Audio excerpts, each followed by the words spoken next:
Hey there, word explorers! Are you ready to embark on a thrilling journey through the land of language? Today, we're going to uncover the magic behind comparative and superlative adjectives. These special words will help you compare things in ways that make your sentences sparkle and shine. Imagine you're in a classroom, just like this one, where the teacher is pointing to a chalkboard filled with grammar terms. The students are buzzing with excitement, eager to learn something new. That's the kind of energy we want to bring to our lesson today. As we dive into the world of comparative and superlative adjectives, you'll see how these words can be your secret weapons. They help you compare things and make your sentences pop with vivid descriptions. Picture students writing notes with enthusiasm, highlighting important points in their books. That's how engaged we want you to be. Get ready to become a master of comparisons. Imagine your teacher giving you a thumbs up and your classmates clapping for you as you confidently use these adjectives. It's going to be a fun and rewarding experience. We use comparatives to see which thing has more of a quality. For example, if you have two apples, you might say one is bigger than the other. Comparatives help us understand differences in a clear and simple way. Think of it like a contest. When you use comparatives, it's like you're setting up a friendly competition between two things. Which one is faster? Which one is taller? It's all about finding out who wins in different categories. Now let's talk about superlatives. These are the champions of adjectives. They tell us which thing has the most of a quality. For instance, if you have 3 apples, you might say one is the biggest of them all.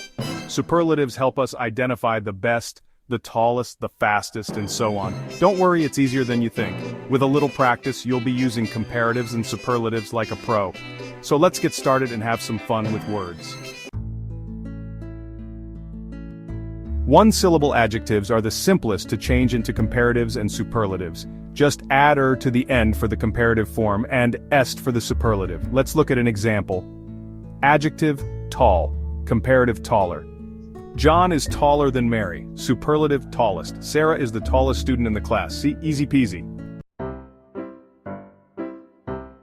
Two-syllable adjectives ending in Y have a little trick up their sleeve. Before adding "er" or "est, we need to swap that Y for an I. Check it out. Adjective, happy. Comparative, happier. This puppy is happier than that one. Superlative, happiest. This is the happiest day of my life. Remember the Y to I switch and you'll be all set. Now for those big, impressive adjectives with 2 or more syllables, we keep things simple. These adjectives can often be tricky, but there's a straightforward rule to follow. Instead of adding "er" or "est," which we use for shorter adjectives, we use more for the comparative form and most for the superlative form. This method helps us maintain clarity and avoid awkward-sounding words. Take a look at the adjective beautiful. When we want to compare it to something else, we say more beautiful. For example, this flower is more beautiful than that one. It's a simple way to make comparisons without changing the word too much. Let's consider another example. Imagine you're in an art gallery looking at 2 paintings. You might say, this painting is more beautiful than that one. Here, more beautiful helps us compare the 2 paintings effectively. Now for the superlative form, we use most. For instance, she has the most beautiful singing voice I've ever heard. This means her voice stands out above all others in terms of beauty. See? No need to complicate things. By using more and most, we can easily compare and highlight the qualities of multi-syllable adjectives without any confusion. This method keeps our language clear and expressive.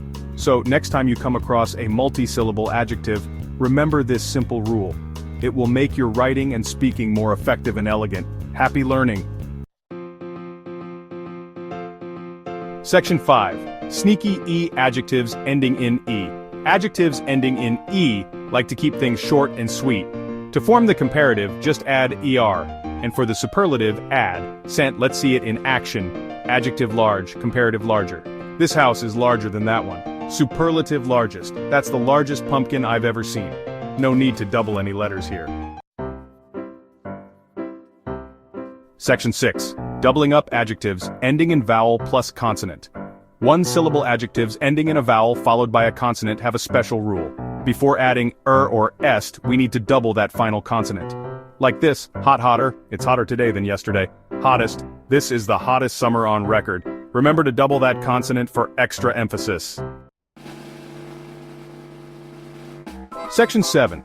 The Rebels, Irregular Adjectives. Of course, no grammar rule is complete without a few exceptions. Some adjectives like to play by their own rules and have irregular comparative and superlative forms. Here are a few common ones to remember. Good, better, best, bad, worse, worst, far, farther, further, farthest, furthest. Don't worry, with a little practice, you'll master these rebels in no time. Section 8. Putting them to use. Comparatives and superlatives in sentences. Now that you know how to form comparatives and superlatives, let's see how to use them in sentences.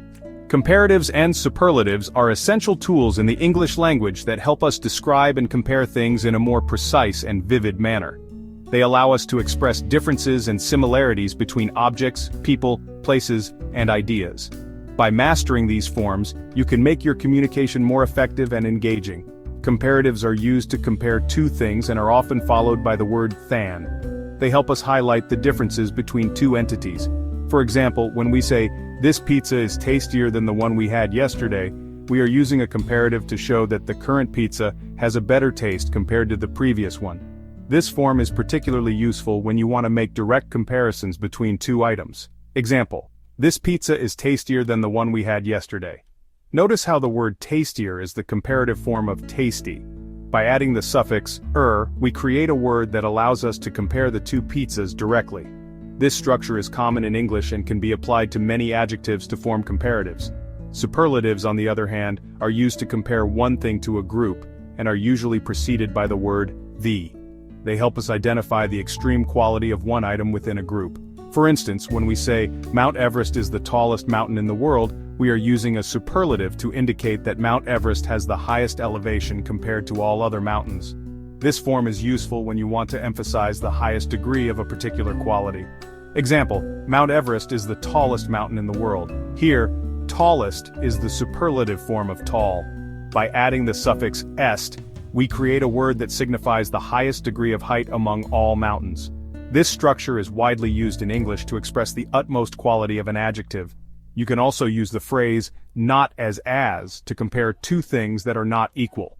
This structure is helpful when you want to show that one item does not possess a quality to the same extent as another. For example, when we say, "This car is not as fast as that sports car," we are indicating that the first car has a lower speed compared to the sports car. This form is useful for making comparisons where one item falls short of the other in a specific quality. Example: "This car is not as fast as that sports car." Notice how the phrase "not as fast as" helps us compare the speed of the two cars, showing that the first car is slower. This structure can be applied to various adjectives to make similar comparisons.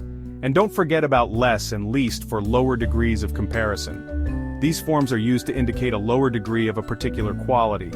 For example, when we say, "This movie is less interesting than the book," we are using less to show that the movie has a lower level of interest compared to the book.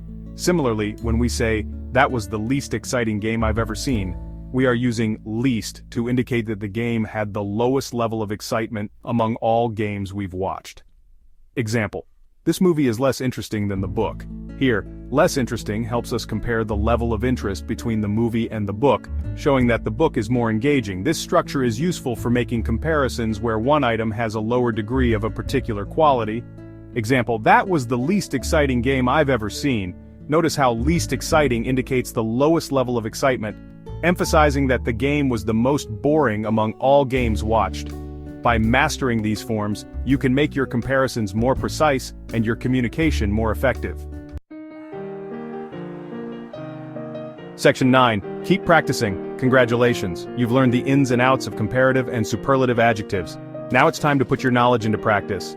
The more you use these words in your writing and conversations, the more confident you'll become. So go out there and compare everything you can. Remember, practice makes perfect.